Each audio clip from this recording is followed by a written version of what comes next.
Welcome to the Link Up. I'm your spiritual advisor, Mark McCline.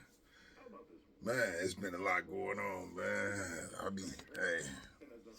I be trying to get myself together with the consistency of this, but I promise you, I like to move on this when I know for certain that God is asking me to move. So, like last week or so, you know, I've been building with a few of the members of the Link Up, and we was, trying to figure out like if things do pop off the way that the world's saying it's gonna pop off, and we a nation of people, a nation of believers, we servants of God, we the children of God.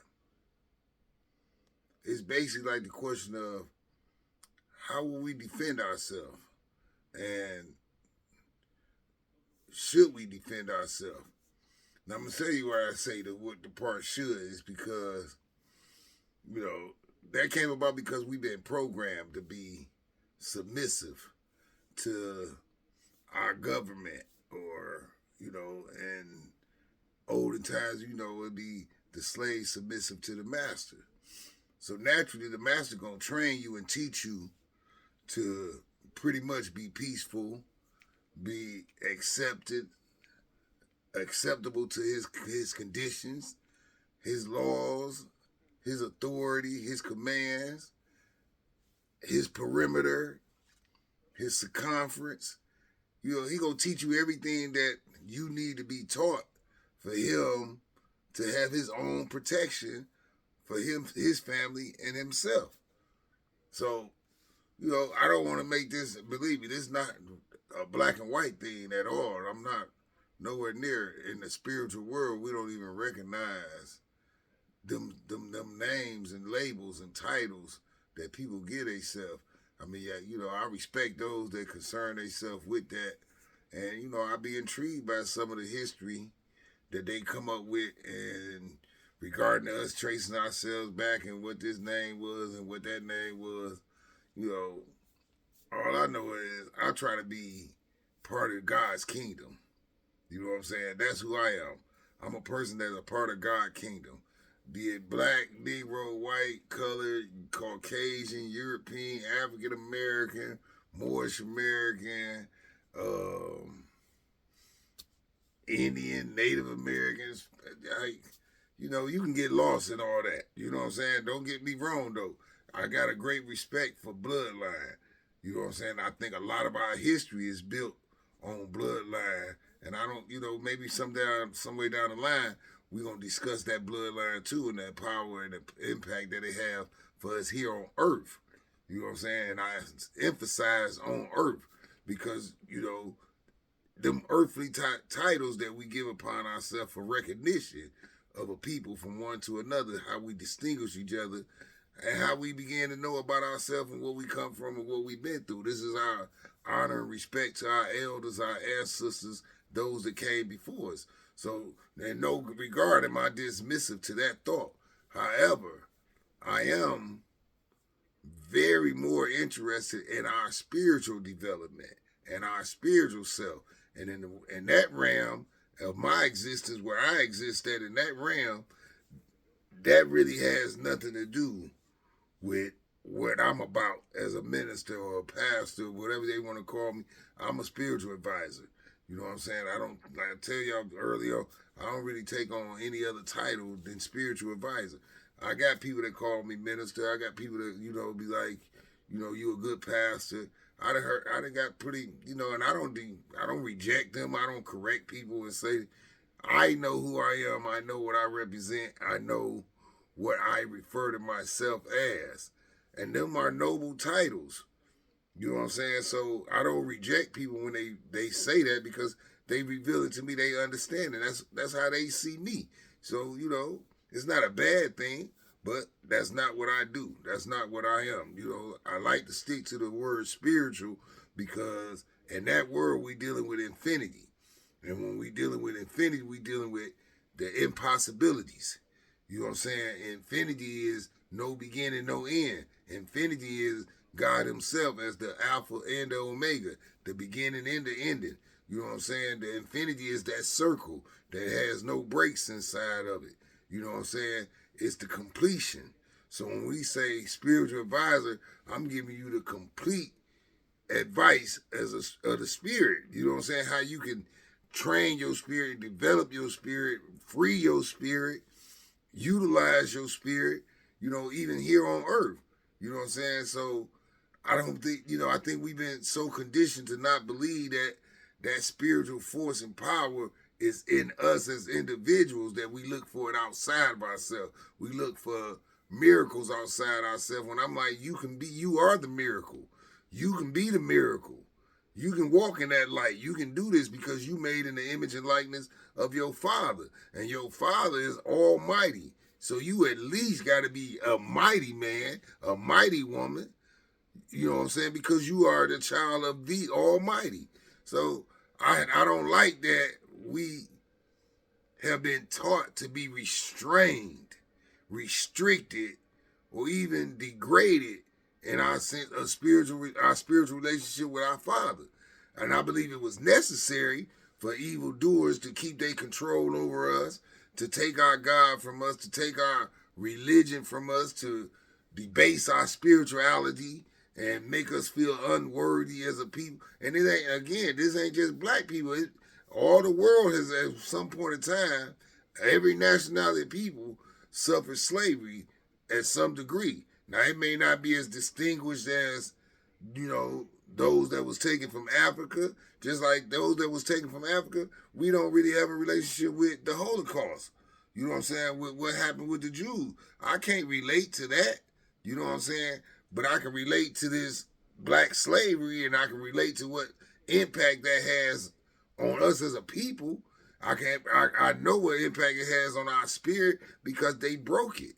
You know what I'm saying? It was a broken spirit, but in the process of breaking our spirit, it was other Caucasians and Europeans, their spirit had to be broken too. We talking about humanity. You know what I'm saying? So when you talking about humanity, you talking about it from the standpoint of a God standpoint, you dealing with the mind of God, then in order for them to enslave you, they had to enslave their children. In order for them to degrade you, they had to make their children feel slightly better than you or greater than you. They had to put you down and lift them up.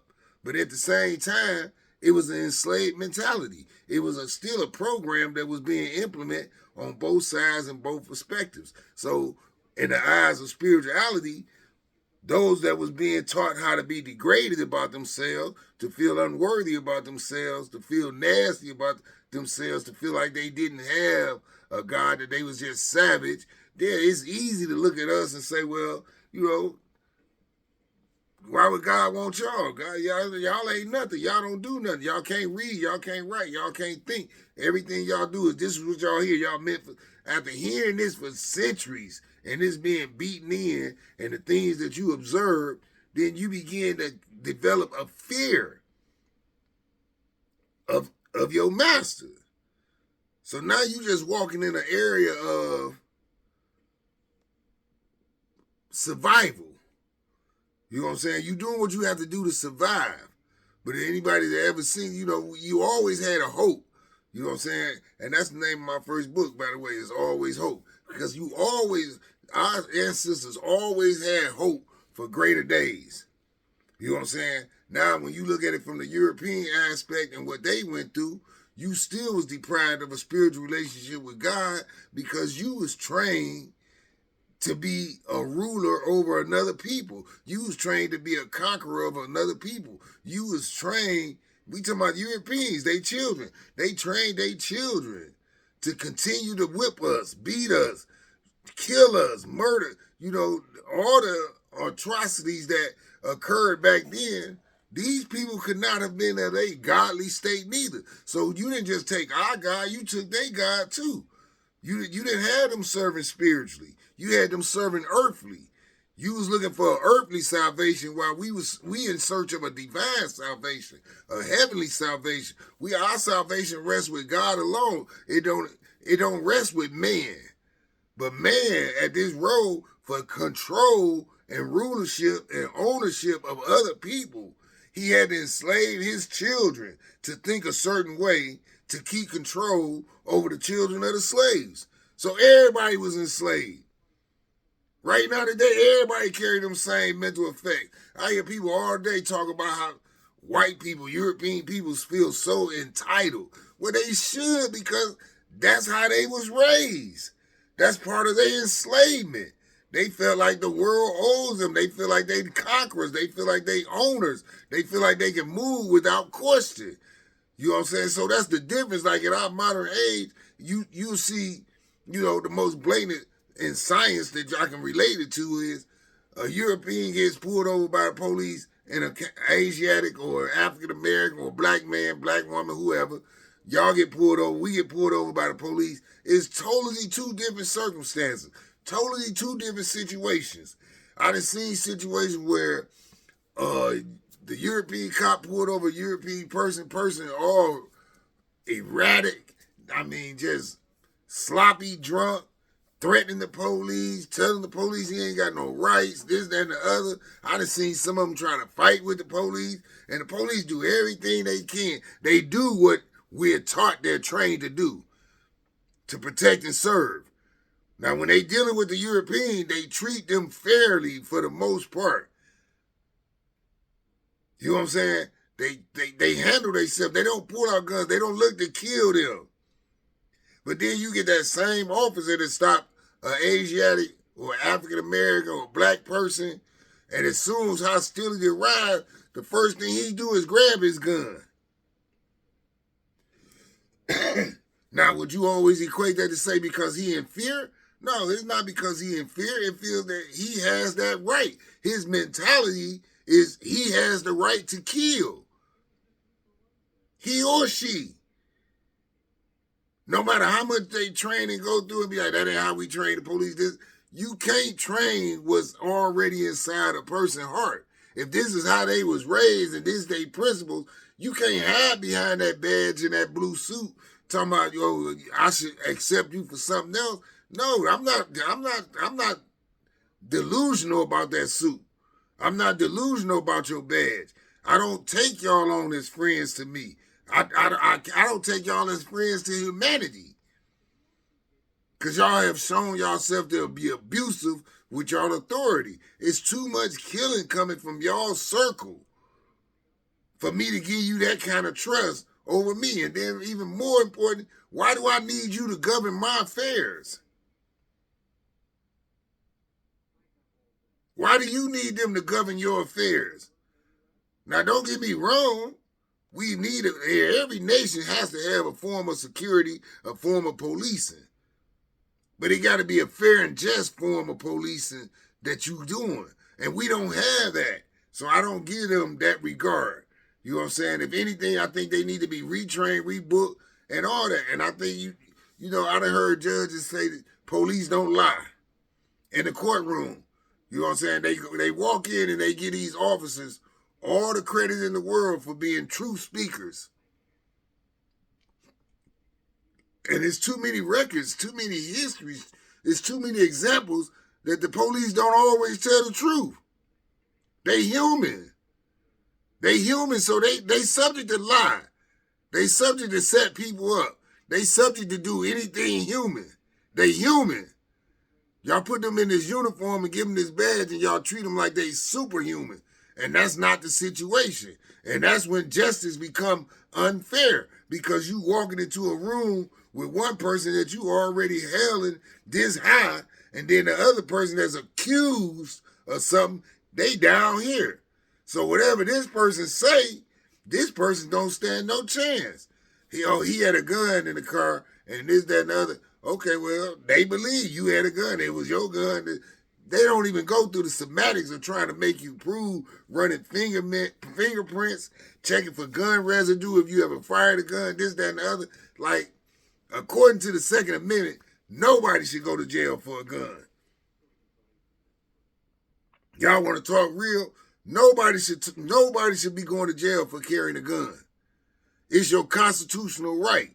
Now, also, everybody say, well, that's your constitutional right, but No, now what you got is you got a government that in order for it to, because their job is to maintain order and rulership. So they done came out with articles, they done came out with statutes, they done came out with laws, and every state has its own independent constitution. So now what they did is they compromised the Constitution of the United States of America when they come out with these statutes and try to modify what the Second Amendment or the Constitution is itself, the Constitution of the land. So the Second Amendment say everybody got the right to bear arms. There's no stipulations in there if you're an ex-con or you got to prove yourself knowing how to shoot a gun or none of this. These is all statutes and stipulations that they came up with in the lower department. But according to the Constitution, you can make no law that becomes contradiction or contradictory to the Constitution of the United States of America. Now, they're going to argue with you and say, well, we're not contradicting it. We're telling you you can have a gun, this, that, and other. However, if you showed yourself unworthy to society to not possess a gun or this, that, and the other, then we're not going to permit you to have a gun. Well, when you take away that permission, I don't need your permission to have a gun. The United States Constitution told me I can have a gun. And it has no stipulations in there. But because we don't deal with law, we don't really understand our rights. Now, I'm not by me understanding that. I can argue this all day, but I'm liable not to win as one person. But if we as a people stand up for it, we got the right to bear arms. We got the right to protect ourselves just as anybody else. You can't compromise this. So I just want you to remember, what I'm going to take away from this is that you remember that no law can contradict the United States Constitution. Anything that compromises the United States Constitution is illegal. Period. You got to understand that if you find yourself in a situation and you want to use this information that could be helpful to you, then utilize that. But it brings me to the point of what I'm talking about tonight, because what me and my congregation, what we have been talking about is why they so hell-bent on making criminals. Why is America so hell-bent on making criminals? We got the largest prison population in the world. Over third world countries. With all the stuff you hear about going over there and you thinking it's hell, it's chaos, it's this. We have the largest prison population ever. Now, is it a plot to that? Naturally. Is it a financial plot? Yes. Is it a moral plot? Yes. That's the plot that we need to be worried about. The financial part, that's nothing. The moral part of this is, what do you do when you put criminal on an individual? You actually compromise their presence in the world. You take away perks and privileges as a human being under that United States Constitution. You degrade us to say that we're not worthy to be upheld under the United States Constitution. So basically, you done made us slaves, because the United States Constitution represents people. It represents nations. It represents Americans and citizens. Well, you know, there's a debate about that, because black people don't have citizenship. Say that again. Black people don't have citizenship. Not only that, but we argue about the wrong thing. We argue about the wrong thing. We're not paying attention to where the world trying to go and how they trying to leave us behind as believers. This ain't race. I'm using the black and white because scientifically, I want you to understand. You can better understand it when I use it that way, because as the Europeans and the Caucasians, y'all not going to understand this, because in my experience with dealing with anybody in religion or spirituality, you have never taught the Caucasian or the European how you as much of a slave as the black man, as the African American, as the Asiatic. Your thought process has been trained and programmed to think in the same way. of enslavement. Somebody programmed you to think the way that you think and operate the way you operate. Now, it might feel better than you than being a black slave than a white slave because you get perks. You get self-entitlements. So the way I like to break it down is Caucasians was taught they taught their children a superior form of slavery, which made them feel entitled, which made them feel like black people the black slave was beneath them because they was taught that they was above them. So now you look down on the people. This is what I'm telling you, we talked about God. See, when you going back to it for God, then everybody got to hold themselves accountable.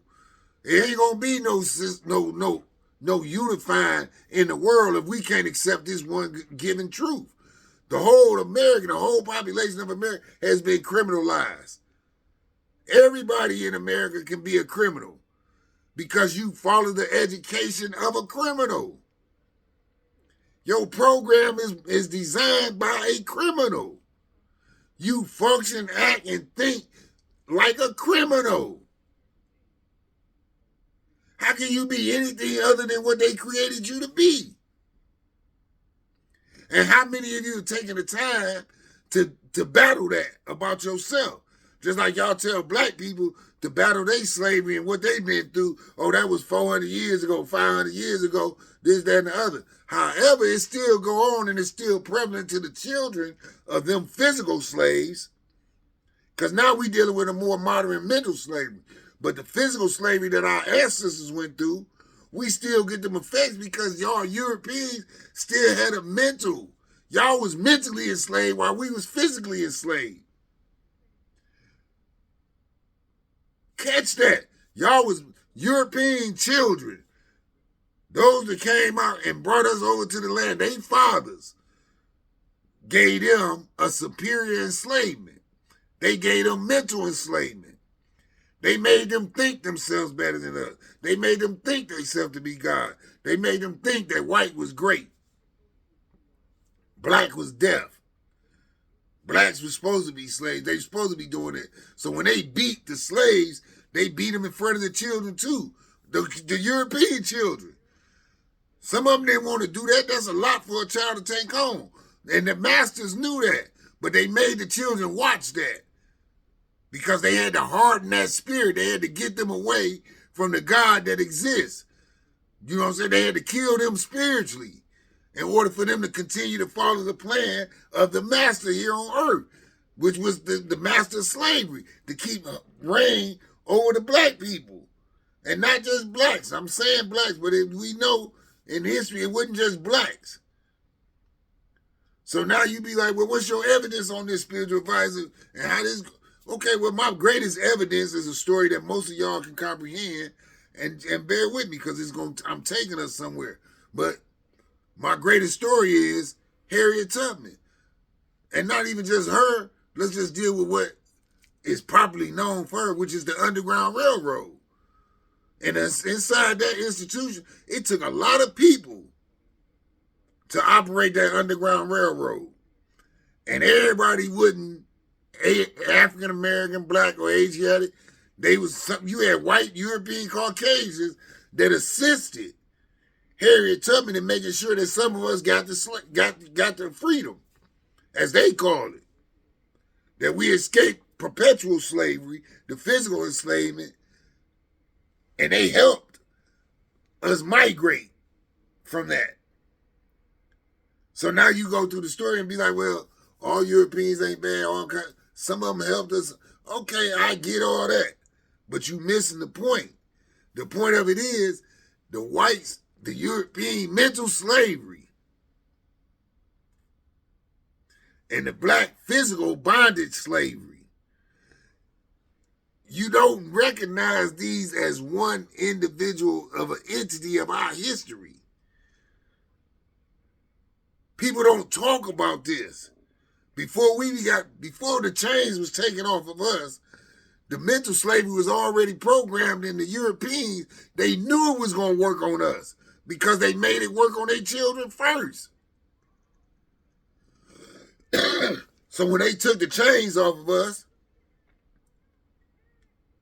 They incorporated what we call the Willie Lynch syndrome. You know what I'm saying? If you follow the Willie Lynch syndrome, whether you believe in it or not, that's not my business. It's a popular story. If you read it, if you know what it say, it's just telling you. If you repetitive enough in anything, derogatory, degrading, debase, whatever, if you keep reminding these people that they nothing, you keep proving to them that they nothing, you don't give them fair game, you don't give them equal rights, you don't even recognize them as human beings. You got to keep them in the mindset that they animals and that they should be honored to serve you. So if you continue to teach this over and over and over and over and over and over and over, after so long, then the people begin to think this way about themselves because the rest of the world is saying, y'all nothing. Y'all nobody. Ain't nobody come rescue us. Didn't nobody come rescue us from slavery. We fought as a people to do that. Nobody came to check America about their mistreatment, ill treatment of a particular people on this continent. Nobody did that. Now, this is what I'm getting to. As great as a people as you are, and I'm telling you, you great. And the reason why I'm telling you great is because in your worst situation, hell-bent, crushed, being murdered, being put down, being raped, being your children being killed, everything you endured, you did it on your own. Now you talking about a chosen people, then talk to me. Tell me, how is that possible? Now you can look back on it and see the horrific part that they want you to remember. They want to keep reminding you of with this Black History Month and this, that, and the other. And they want to keep these images of how they treated you and this, that, and the other. But what they not going to tell you is how you got through it all. How you got over it. Who guided you? Who led you through there? If it wasn't God hand on you, if you not a chosen people, how did you get through it? You couldn't beat them. You didn't go to war with them. How did you do it? You got to give God the praise. You got to give God his credit. You got to know that God exists. And you got to know that you are people that's chosen by God. He put you in the belly of the beast and brought you out. He showed you humanity and the Caucasians and Europeans that did assist you along the way, that did show mercy, that did show respect, that did have regard. They was just constant reminders of what your God was. They was letting you know how they see you. They seen you worthy. And they knew that somewhere inside that humanity wouldn't allow them to just be that brutal. That moment of grace that they may have given at any given time, whether it be the Underground Railroad or sneaking the slaves some extra food, water, or whatever you did, your mercy at that particular time gave people strength. And it gave us the strength to keep going, to keep enduring, to proceed.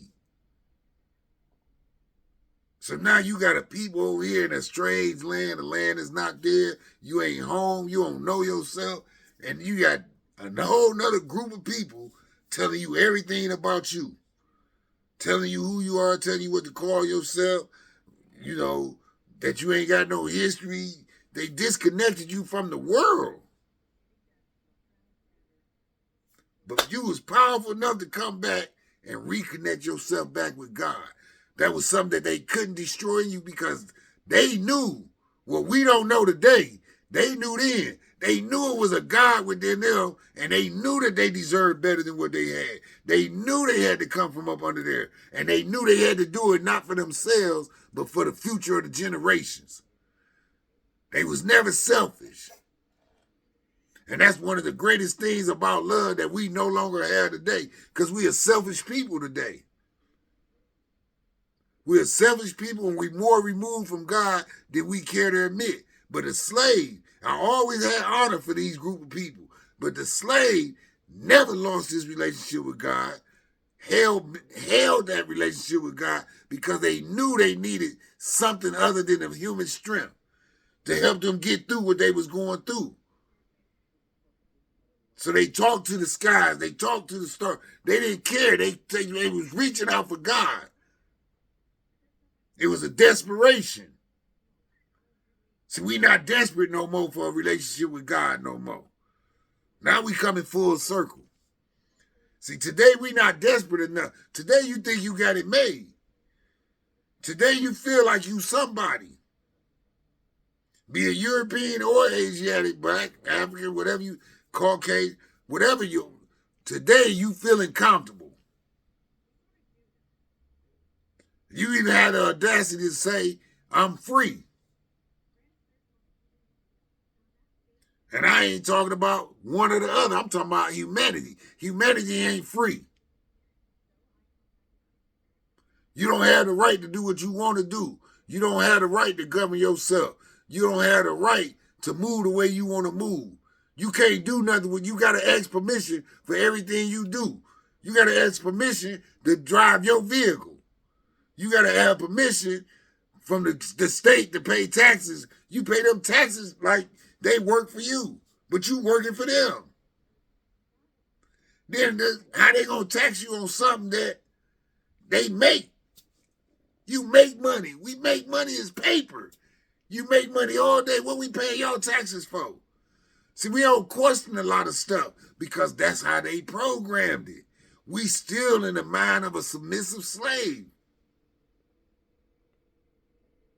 We don't know how to stand up for ourselves. And don't give me the Black Lives Matter movement because, man, Black Lives been getting tortured and killed since the beginning of America and before.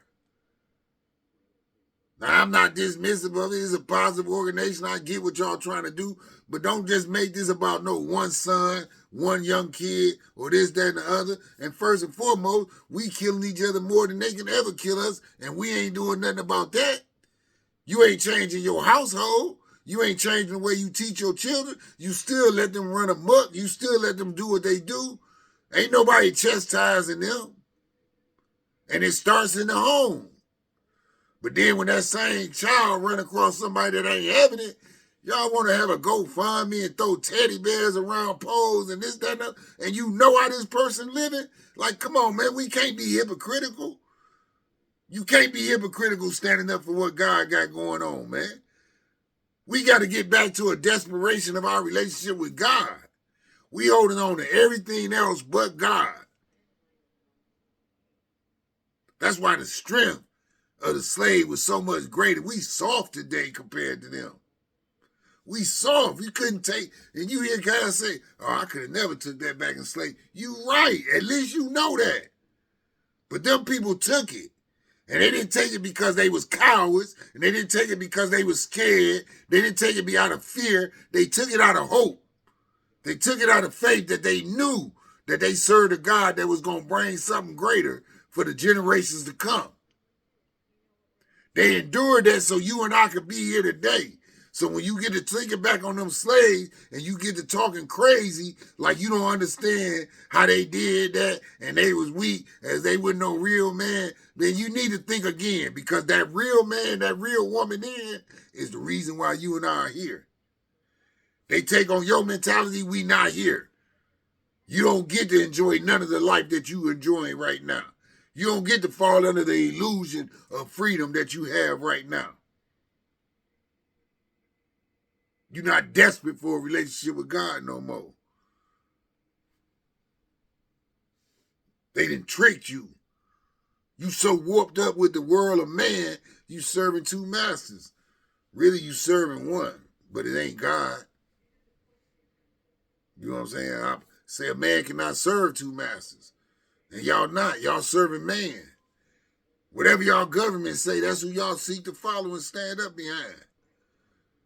That's who y'all willing to die for. That's who y'all fight for. All day. But nobody raise up now. You don't raise God up the way he should be raised up. You don't honor God the way you should honor God. You don't fight for God the way we should fight for God. We no longer have a desperation to have a relationship with God. We feel we made it now. We good. It's all on you. It's what you want to do. It's this, that, other. No, it's still other. It's still a lot of work to be done. And I'm talking about between the relationship of man and God.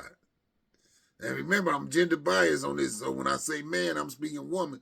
I'm not talking about no one particular sex or gender, none of that. So even though I'm saying it's no desperation with man having a relationship with God, I'm talking about humanity.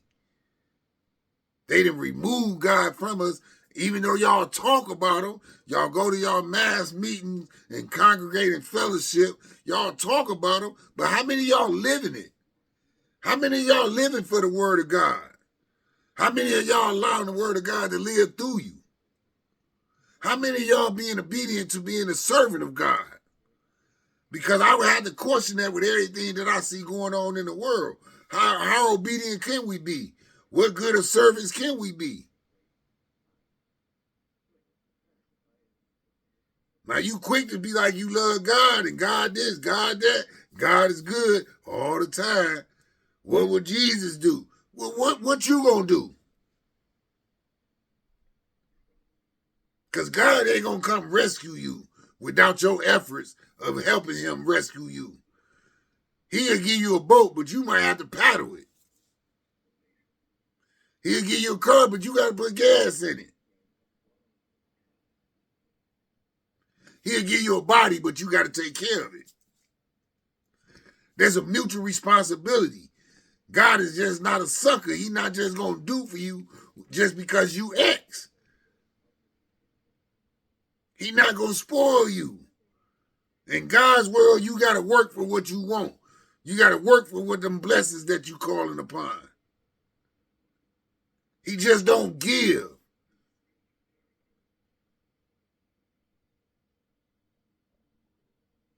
We got to work on our relationship with God, man. We not desperate for that no more. So now let me get to another point of this, because now that you understand, I'm telling you, check yourself. Because we don't have the desperation that our ancestors had. We don't have that desperation of a relationship with God no more. We don't. God is not our focal point. God is not who we look to in our daily life. We don't wake up just praising God. We don't wake up thanking God. But you should, because you woke up. That's the miracle of your life every day. Every time you wake up, you just became a miracle. And you can come out into the world and do miraculous things. You can do mighty things. You can do wonderful things. You can make somebody that feels so low feel so high. You got a power in you that God is rightfully given to you. And every day you wake up and you pay it no attention. Or you circumscribe it to such a small circle of your family, your homeboy, your hood. But you forget all about the rest of us, man. And then we become victims to each other. Because we have no real relationship with God. If you had a relationship with God, when you see anybody, you'll see God. Harming them is harming God. When you harm anybody, you shake the throne of Allah. That's what the Quran say. When you do damage and harm any living thing, any living creature, you send a thrill from the depths of the earth to the highest heights of the sky, the universe. You shake the throne of God. Anytime you harm any living creature, because we all his. But if you're not waking up with this mentality, and you waking up with, I got to get to work, I got to get this coffee, you don't understand that's all physical. You living in a finite world. Everything about you is limited. How you going to be a limited servant of infinite? You know what I'm saying? It's impossible because your mind is not open enough. We don't have our desperation of a relationship with God no more, man.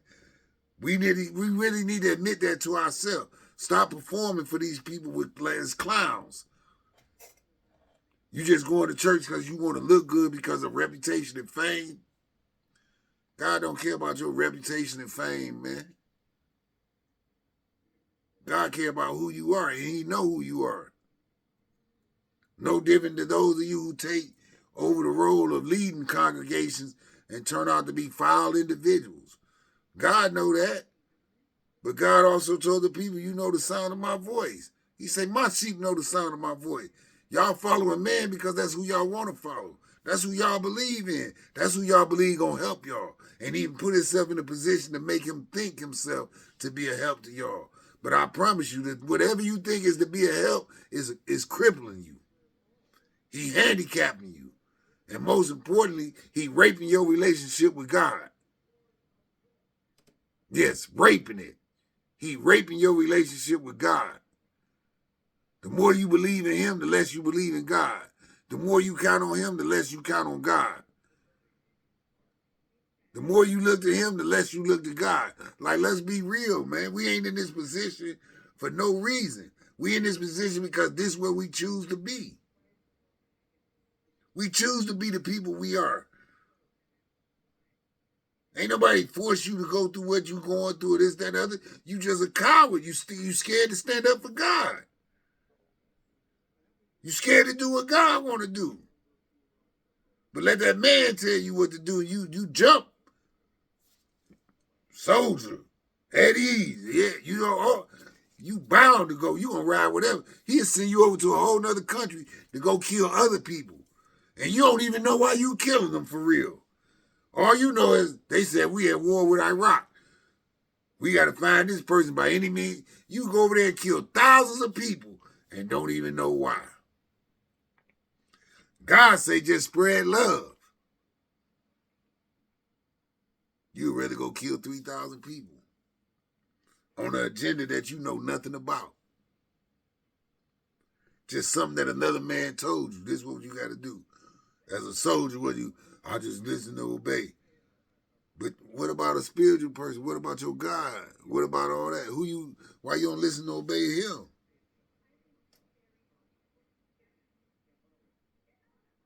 I'm just trying to show you something.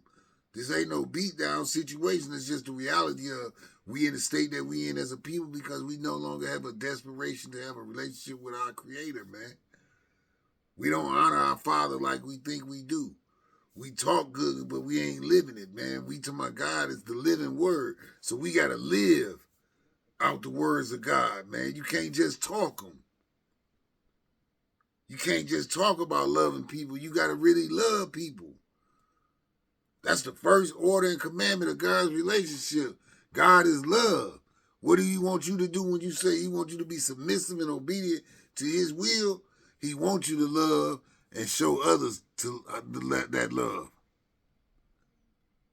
That's the whole thing. He wants you to know that you love and to show others that they are loved. And give God his glory, amen? You got to give God his praise. It's simple. It's simple. But we ain't got so wrapped up with so many different false teachers from man. You know what I'm saying? I'm not knocking y'all. I'm just trying to shake you and wake you up to be like, hey, wait a minute. Let me regroup. That sound right. That sound deep. That's profound. I never thought about it like that. But man tell you where you got to be, when you got to be there, what days you got to be there, and you obedient to all that. God tell you to do something you are like you can't hear. Can you say that clear, God? You sure you want me to do? You sure you want me to go rescue them? You want me to walk into this burning building and rescue what? 3 children? You'll question that. You'll question God all day. But you'll go into that office or wherever you work at in the plant and you'll parade like blackface. Not knowing that's part of his system. That's the ruler's system. Is to keep y'all in that same system. So now that you know you don't have that desperation to have a relationship with God, let's deal with the outcome of that. So now when you lose that desperation, those who do have it, such as myself and others, let me tell you how cold your government is.